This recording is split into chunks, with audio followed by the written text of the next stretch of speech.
bienvenidos a la familia de Dios.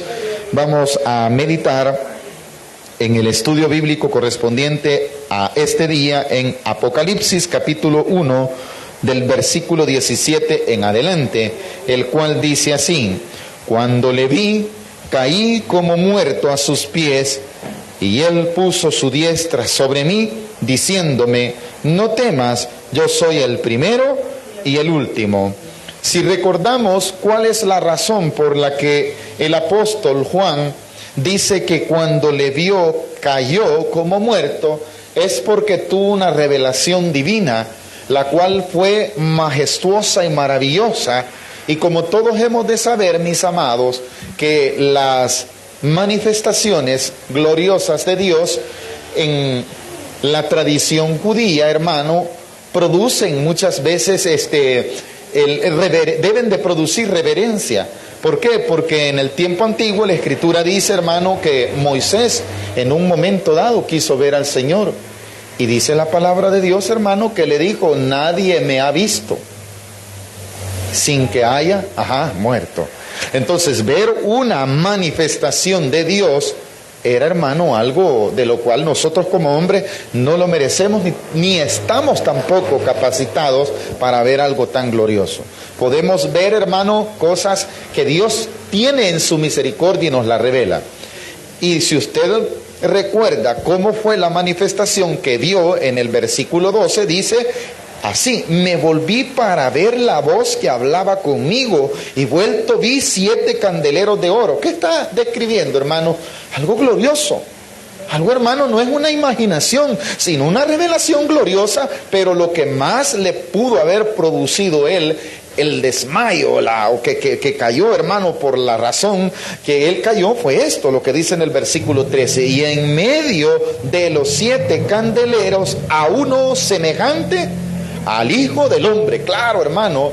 Y dice: vestido de una ropa que llegaba hasta los pies y ceñido por el pecho con un cinto de oro. ¿Qué está queriendo decir, hermano? Está viendo al mismo Señor Jesucristo, al cual, hermano, él le conocía porque fue uno de los discípulos en los cuales dice la Escritura, cuando hay en el aposento alto, ¿se recuerdan? Dice que él recostó, hermano, su cabeza. ¿Qué confianza tenía Juan con el Señor Jesucristo? Una confianza especial. Pero ¿por qué razón? Si él le conocía, le vio así, él cae postrado, porque él sabe ahora quién es Cristo. En aquel tiempo lo sabía también, pero no había resucitado, mis amados. Mas aquí, hermano, ya está resucitado, y no lo está viendo en la tierra, lo está viendo en todo su esplendor como un sacerdote.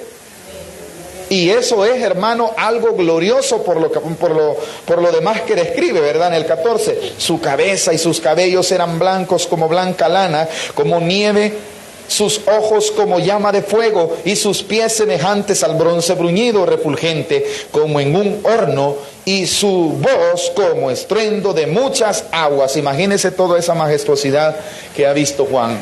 Es por ello, hermano, que en el versículo 17 dice: cuando le vi. ¿Qué es lo que vio? Toda esa manifestación. Esa manifestación que produjo en él. ¿Quién soy yo, verdad, para que vea esta gloriosa manifestación? Lógico, hermano, eso hace que él, en reverencia, pero no solo fue reverencia, sino que dice, hermano, claramente: caí como muerto a sus pies. O sea, dijo: yo no puedo estar aquí de la manera como lo estoy viendo, ¿verdad? ¿Sabe que Jesús, cuando se le manifestó a Pedro, hermano, con un milagro, Pedro, dice la Escritura, hermano, que él le llegó a decir: Señor, no soy digno? ¿Y qué es lo que sucedió? Dice que se tiró de la barca. Esa es la reverencia que él dijo. Dice que no estaba vestido con ropas, acuérdese que él era pescador. Se sintió, hermano, de alguna manera avergonzado. Eso es lo que produce la gracia de Dios cuando nosotros reconocemos nuestro estado indigno, nuestro estado de inmerecer ningún favor de Dios, pero la gracia de Dios, a pesar de que no lo merecemos, Dios nos da de su amor, nos da de su gracia y nos da de su misericordia, hermano. Por ello es que cuando el apóstol Pablo reprende, hermano, a la iglesia en la carta a los Corintios, él habla, ¿verdad?, que lastimosamente los dones que han sido derramados por Dios en la iglesia, por su gracia, no deben de servir para jactancia ni para contienda, sino para edificación de la iglesia. Dones que son dados por la gracia de Dios. Pero la iglesia en Corintios, de esos dones que estaba haciendo, se estaba jactando. Ahora, hermano, ¿cómo lo recibió esa iglesia? Lo recibió por la gracia. ¿Cómo hemos recibido nosotros la salvación también? Por la gracia, sin merecerlo. Entonces, lo que está manifestando el texto, hermano, que eso glorioso que ha visto el apóstol le pudo haber causado la muerte. Pero él dice que es mejor, hermano, en el versículo 17, cuando le vi, caí como muerto. No dice que murió.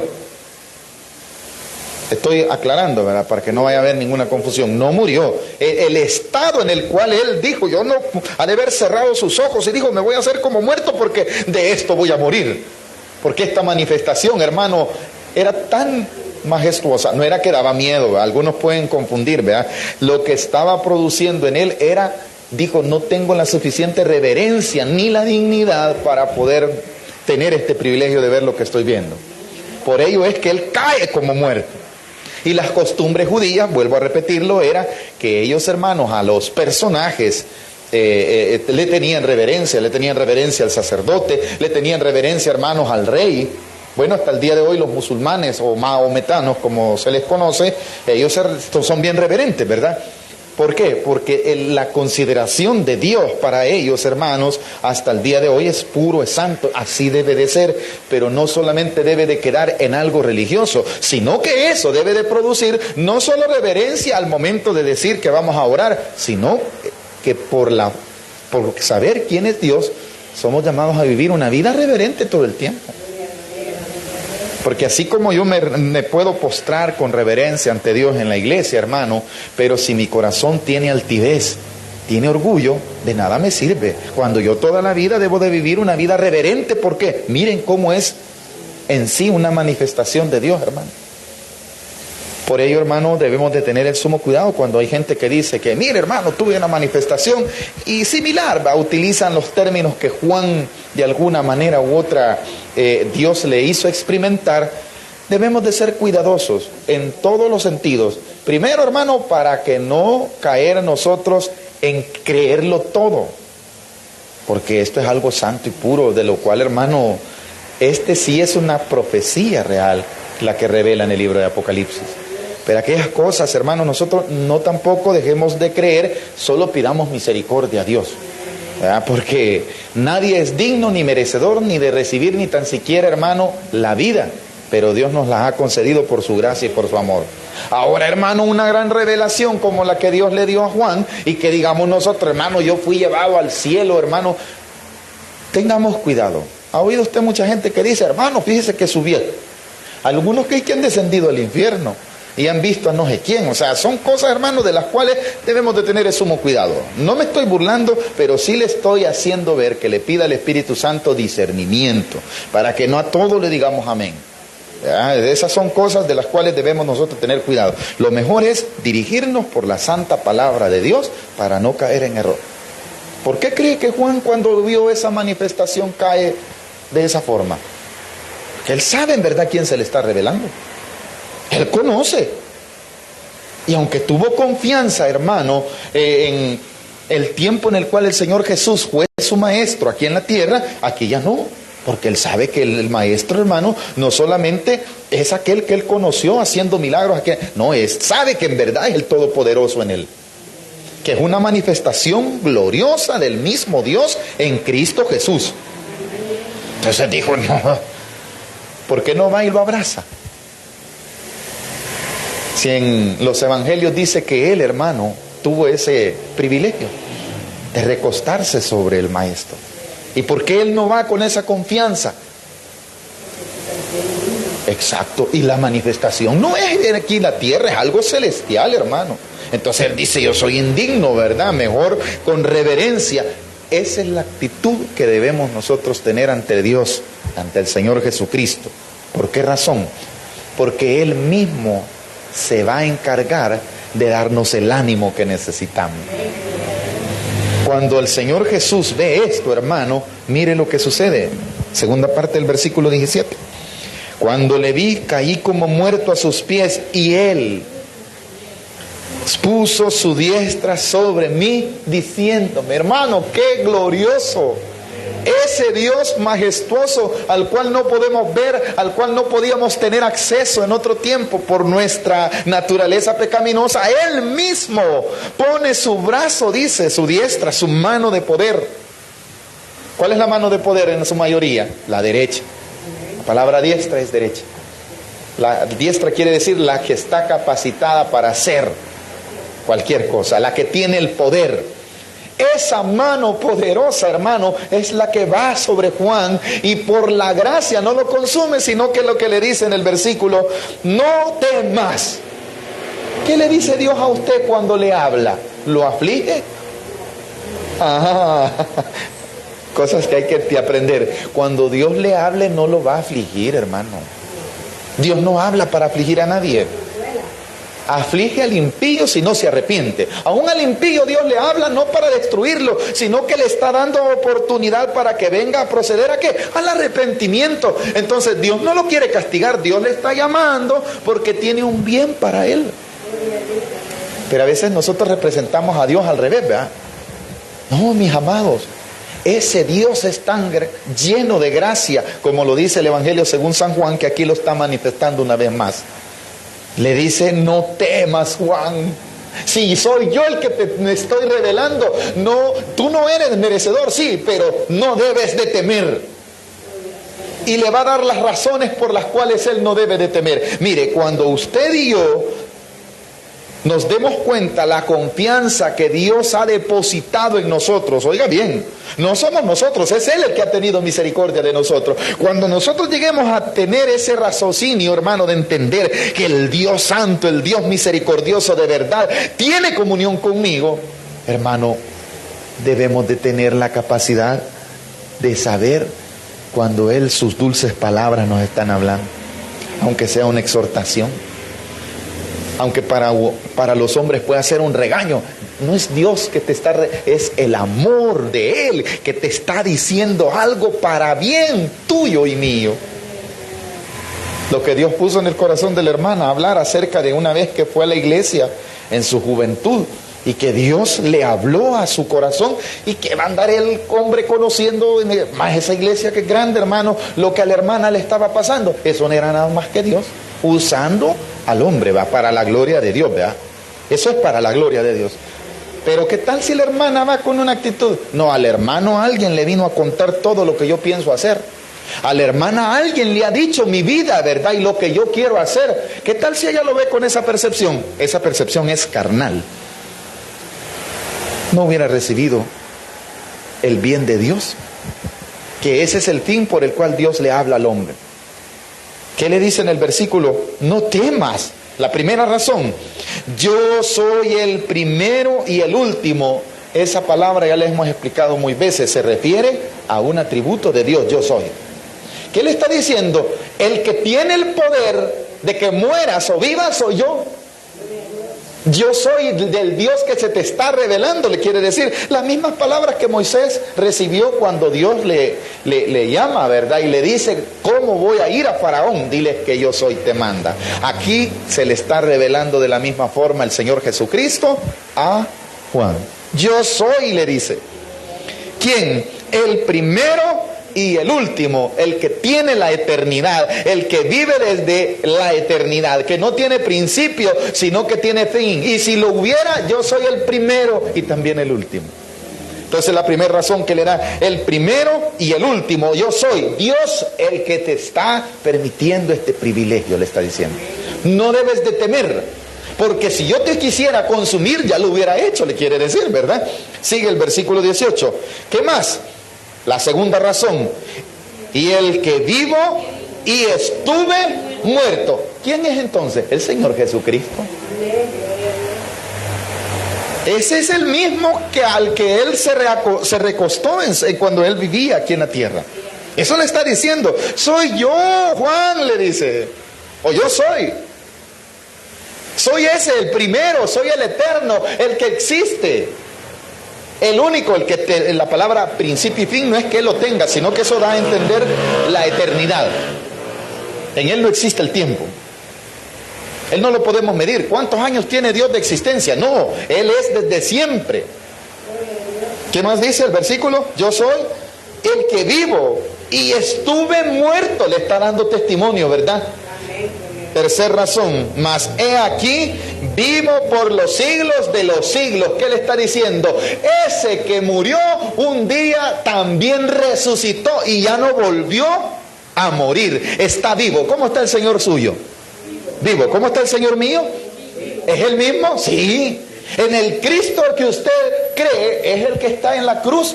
El que muchos andan, hermano, la cruz para arriba y para abajo. No, la cruz sin Cristo no es nada. Esa cruz le dio valor. No, la cruz no tiene valor de por sí. Porque la cruz, miren mis amados hermanos, hay que entender algo. La muerte de la cruz en tiempos del Señor Jesucristo era algo vergonzoso. ¿A quiénes eran los que crucificaban? A los más violentos, a los que tenían, hermano, acusaciones, pero de cosas fatales que habían cometido. Que los que merecían la cruz era como hoy diga usted, ¿verdad? Ese hizo tanta maldad que merece la pena de muerte. Y la pena de muerte que se le daba era humillándolo, colgándolo en un madero. Esa muerte tomó el Hijo de Dios por amor a mí. No la merecía. Entonces, hermanos, tengamos cuidado cuando andamos. La cruz no es. En la cruz se manifestó el amor de Dios. Cuando Cristo pasó esa vergüenza cuando no lo merecía. Y la pasó por mí. Esa vergüenza era mía, hermano, porque el que tenían que haber colgado era yo. Al que tenían que haber colgado era cada uno de nosotros. Merecíamos esa muerte vergonzosa. ¿O no, hermano? Pero el Señor Jesús tomó nuestro lugar. Y estuvo allí. Pero esa cruz no tiene poder. El poder lo tenía el que allí crucificaron. No sé si estamos entendiendo. Son dos cosas diferentes, ¿verdad? Tengamos cuidado. El poderoso es este cuando Él dice, el que vivo y estuve muerto. ¿Qué más? Y más, he aquí. No morí, quiere decir. Y si morí, vencí la muerte, dice el siguiente versículo. Vivo por los siglos de los siglos. Amén. La cuarta razón. Y tengo las llaves. ¿Quién tiene las llaves? El dueño. Amén, hermano. Mire, este es un significado también. Las llaves, cuando habían guerras, habían dos formas de manifestar quién había sido vencedor y quién había sido derrotado. Venían, hermanos, los reyes a conquistar cierta ciudad y lo primero era que agarraban al rey. Por eso el Señor Jesús cuando habla, enseña acerca de eso, ¿verdad? Que no puede alguien decir que ha vencido sin antes haber atado al hombre fuerte. ¿Ha oído usted esa palabra, enseñanza que el Señor Jesús da? ¿Y qué quería decir? Que para decir que yo vencí, tenía que haber derrotado a aquel que me estaba haciendo la guerra. Entonces las guerras se ganaban y para dar a entender que había un ganador, venía el rey que había conquistado esa tierra, y sabe qué hacía, hermano, ataba al rey de esa tierra o lo mataba y le quitaba las llaves y decía, yo soy ahora el que tengo el poder. Cuando el Señor Jesús está diciendo en el versículo 18, he aquí, así dice, ¿verdad? Mas he aquí que vivo por los siglos de los siglos, amén, y tengo las llaves de la muerte y del Hades. ¿Qué quiere decir? Yo tengo el poder, a mí no me venció la muerte. Eso quiere decir, yo la vencí, le quité el poder, ella tenía las llaves, dice, ella encerraba a los muertos y ya no había más oportunidad, pero conmigo no fue así. Eso está diciendo el Señor Jesús. Por eso le digo, ¿verdad? Llegaban los reyes, quitaban las llaves del palacio y decían, ahora hay un nuevo rey. ¿Quién es? El que tiene las llaves. Pero para eso tenían que haber atado al otro rey, ¿verdad? Es lo que hizo el Señor Jesús. Él derrotó la muerte, hermano. ¿Tiene la muerte ahora poder y potestad? Ya no. ¿Por qué?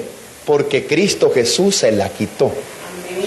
Entonces, relacionándolo con lo que el Señor Jesús le dice a Juan, no temas, ¿qué le está diciendo? Ni aún le temas a la muerte, ¿eh? ¿Estamos entendiendo, hermano?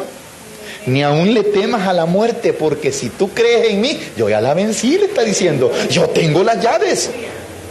¿Estamos entendiendo? Mire lo que le está diciendo. ¿Qué está recibiendo Juan en esto? ¿Castigo? ¡Ánimo! Está recibiendo ánimo. Con eso empieza, ¿verdad? No temas. Y le da las razones. ¿Sabes por qué? No debes de temer. Porque el que te está hablando soy yo, le dice. Con eso empieza, ¿verdad? ¿Y sabes quién soy yo? Le dice. En el versículo, yo soy el primero, soy el único que existe. Ese que tú viste entre los candeleros, ese soy yo. Y ya explicamos qué significan. Bueno, él mismo, no es que yo lo haya explicado, en el mismo verso 20 se explicaba qué significaban los candeleros y qué significaban los ángeles. Mis amados hermanos, ¿quién está entre nosotros entonces? Jesucristo. ¿Cuál Cristo? ¿El de la cruz? No, el que venció la muerte y resucitó y está ¿cómo? Está vivo. Y está entre los candeleros, decía, los candeleros significaban el qué? No significaban, significan las iglesias. Las iglesias. Exacto. Entonces, Él está donde? En medio, dijo, ¿verdad? Aquí está. Y alguien va a salir de vivo. Yo no lo veo, ni tan siquiera la imagen de Él tiene. No, la imagen de Él debemos de ser nosotros, que manifestamos su amor, su misericordia. La imagen de Él somos nosotros, que habiendo sido pecadores, Él nos levantó. Él nos dio la oportunidad. Ahora dice el versículo 19, ahora que tú sabes quién soy, Él ya le reveló todo, Él ya le dijo, no temas, ahora le va a dar un mandato. ¿Qué hace el Señor después de que nosotros le conocemos? Nos comisiona, hermano.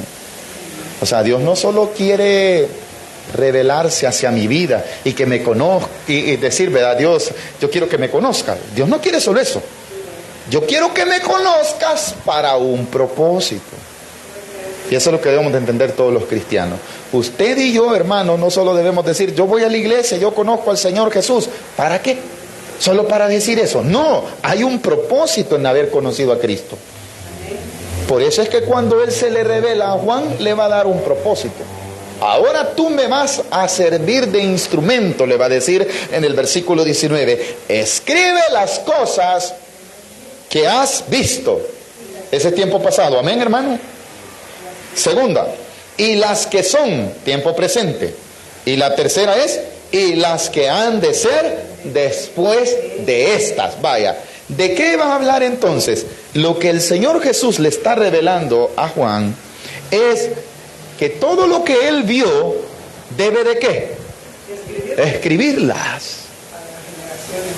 Y decía que lo primero eran las iglesias, ¿verdad? Pero eso es para todas las generaciones, hermano, correcto.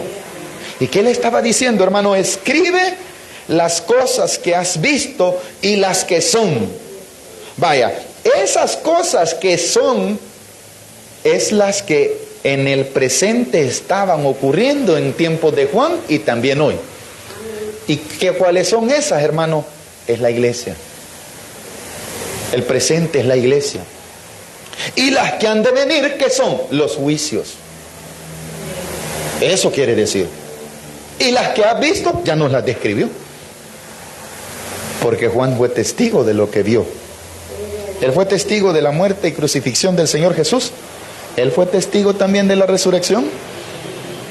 Y ahora está siendo testigo de la majestuosidad que Dios le revela. Esas son las que ha visto. Pero las que son el presente. Y por ello, hermano, es que ahora este escrito es de bendición para su vida. Porque se acuerdan que con eso empieza el libro de Apocalipsis. Dichoso, ¿quién es? Ahí no dice los que escriben. Dichoso fue él porque a él se le reveló. Pero en el capítulo 1 decía, el versículo 3, bienaventurado el que lee. Ahora usted tiene la oportunidad de leer lo que él escribió. ¿Qué tal si Juan no obedece el propósito?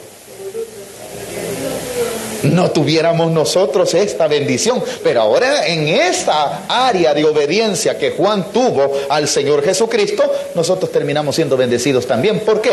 Por leer, así dice, ¿verdad?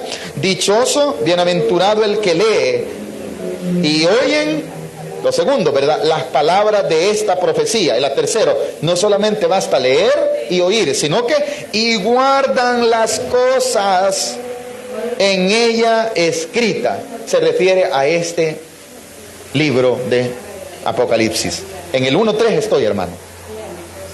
Por lo que acaba de decir, escribe.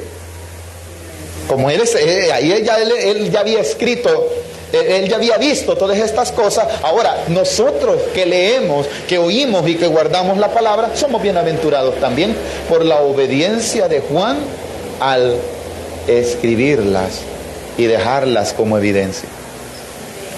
Entonces, ¿de qué trata el libro de Apocalipsis? Ahí está en el versículo 19. En el versículo 19 describe qué es lo que debe de escribir Juan. Y es lo que vamos a ver. No vamos a ver otra cosa.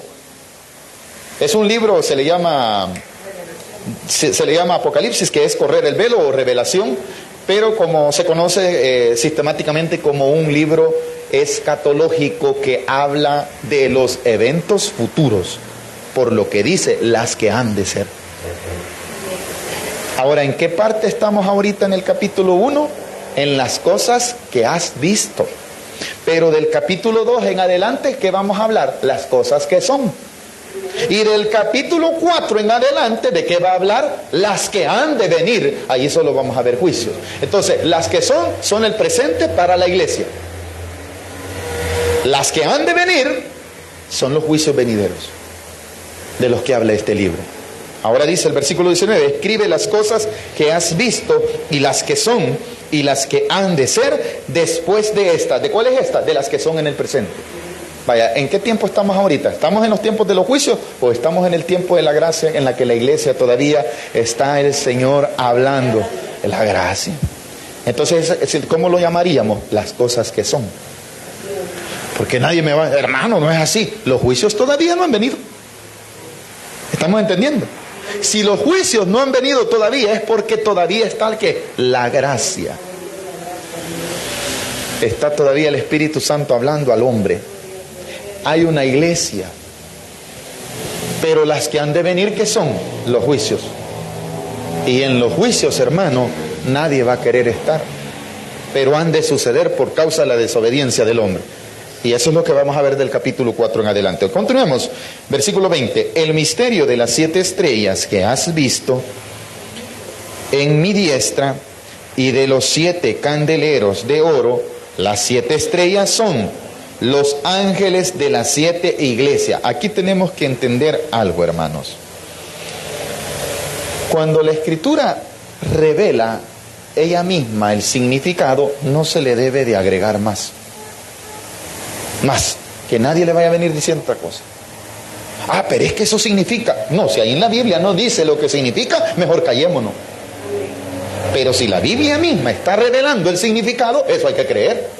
No le vamos a agregar nosotros, hermano, es que eso significa también, hermano. No, hermano, si en la Biblia no está, mejor me callo. Eso puede ser una suposición mía.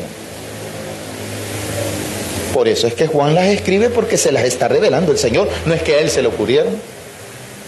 El misterio, la palabra misterio es aquello que está oculto, aquello que no se sabe qué significa. Es un misterio, hermano. Bien misterioso, ¿verdad? Quiere decir, ¿cómo ocurrió? No se sabe. Entonces, lo que va a dar Juan es una revelación que Dios mismo le dice, ¿qué serán los candeleros que yo vi? ¿Qué serán las estrellas? Yo te lo voy a decir, le dice el Señor. Y eso es lo que está haciendo. ¿Me está entendiendo? Mire cómo no iba Juan a caer como muerto, hermano. Si en el versículo 16 decía, hermano, que su rostro, al quererle ver, era como el sol. ¿Se recuerdan? Leamos por favor el versículo 16. Tenía en su diestra 7 estrellas. Estas son las estrellas que está revelando qué significan. De su boca salía una espada aguda de 2 filos, y su rostro era como el sol. Esto ya lo estudiamos. Cuando dice que su rostro era como el sol, no dice que él es el sol. No, era como el sol. Volviendo a otro acontecimiento, ¿se recuerdan la forma como el Señor Jesucristo se le reveló al apóstol Pablo? ¿Alguien la recuerda? ¿Cómo era? Dice que él iba camino a Damasco. En un caballo, ajá. ¿Qué más dice el libro de Hechos? Y dice, hermano, que él iba a traer a cristianos, ¿verdad?, para meterlos presos. Pero se le presentó el Señor como una luz que lo dejó como. ¿Por qué? Porque esa luz fue tan majestuosa que él no la podía ver. Lo mismo está describiendo Juan, ¿o no? Leámoslo para que no vayamos a pensar que estamos hablando de otra cosa. El libro de Hechos, por favor. Solo para apoyarnos. Capítulo 8. Libro de Hechos.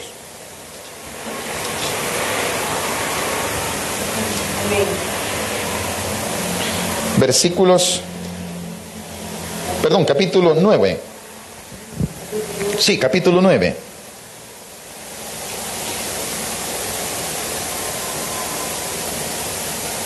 Versículo 8.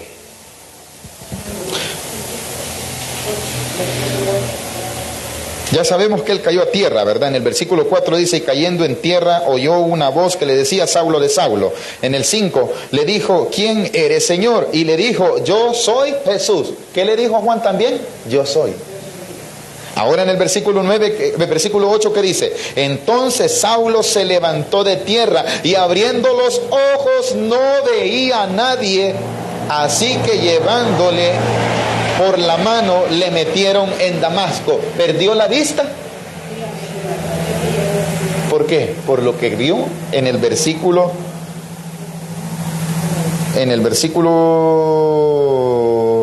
3. Mas yendo por el camino, aconteció que al llegar cerca de Damasco, repentinamente le rodeó un resplandor de luz del cielo. Por eso en el versículo 9, ¿cómo está Pablo? Ciego. ¿Qué lo dejó ciego? La gloria misma de Dios.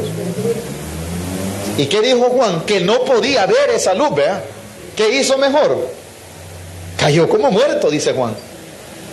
Cuando Pablo la quiso ver, ¿qué le pasó a él? Perdió la vista. Por eso no andemos pidiendo revelaciones, hermanos, extremas, ¿verdad? Exageradas. Para creer en Dios. Ha oído gente que dice, yo quiero verlo primero. ¿Ha oído usted esas expresiones? ¿Qué pasaría, hermano, si lo ven? Ajá. Pero gente que dice, yo si no veo como Tomás, ¿verdad? No creo. Mis amados, tengamos cuidado. Hay gente que por eso no cree en Dios. Quisieran verlo, si lo ven, hermanos, se mueren. Si estos 2 hombres, uno de ellos perdió la vista, el otro cayó como muerto, dice la Escritura. Hemos entendido a qué va, que quién es el que en verdad se le está revelando a Juan. Ahora le está diciendo qué es lo que significan esas estrellas en el versículo 20. Tenía en su diestra las estrellas. Esto significa algo, hermano. ¿Por qué lo vamos a ir relacionando? Por lo siguiente, el misterio de las 7 estrellas que has visto en mi diestra. ¿A dónde están las estrellas ya? Vaya, y en el versículo 13, ¿a dónde estaban las estrellas? En el versículo 13, y en medio de los 7 candeleros, a uno semejante al Hijo del Hombre, vestido de una ropa, en medio dice, ¿verdad? Vaya, y aquí viene como dice, el misterio de las 7 estrellas que has visto en mi diestra, y de los 7 candeleros de oro, las 7 estrellas son ¿qué? Los ángeles. ¿A dónde están los ángeles? En su diestra, en su mano, quiere decir. Amén, hermanitos. ¿Qué más dice? Son los ángeles de las 7 iglesias, y los 7 candeleros que has visto son las 7. Vale.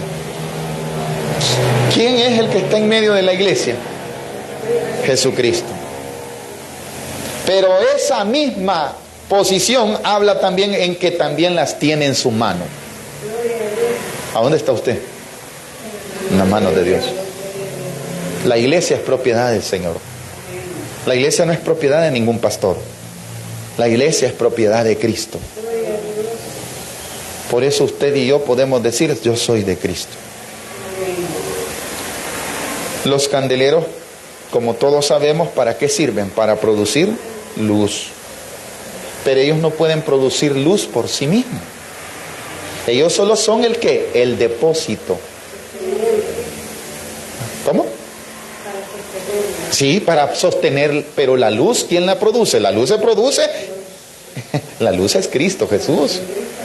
¿Y a dónde está? En usted y en mí. ¿Para qué? Para que se alumbremos. Quiere decir que este mundo vive ¿en qué? En tiniebla. ¿Necesita un candelero? ¿Y quiénes son los candeleros? Hay que ir a del sur para que nos den luz. No, es el Señor Jesús en nosotros que debe de producir la luz en medio de las tinieblas. Las tinieblas significan el pecado, significan el mundo, la maldad. Pero ahí está la iglesia, no en tinieblas, sino alumbrando a las tinieblas. O sea, yo soy llamado a vivir en este mundo para dar luz, para ser distinto a lo que es el mundo. Y yo no soy el que soy distinto, es el que está dentro de mí que debe de producir esa luz. Ese es el Señor, esa es la obra de Cristo en nosotros. Cuando yo entonces no doy frutos dignos de arrepentimiento, no estoy alumbrando. No estoy haciendo la obra que Dios quiere que haga. Él está en mí. ¿Para qué? ¿Para estar apagado? No, para dar luz, para hacer luz. Nosotros somos llamados a hacer luz. Nosotros somos llamados a hacer las cosas que Dios quiere que se hagan en esta tierra. Ser obediente, ser una mejor persona, ser bueno con los demás. No porque por ello yo me voy a salvar en ninguna manera, sino que esas buenas obras han sido preparadas por Él para que yo las haga, para que de esa forma Él que esté dando a entender que en mí hay un Dios que produce buenas obras. Que yo soy llamado a hacer esa luz. Por ello, hermano, la iglesia tiene que ser bien guardada.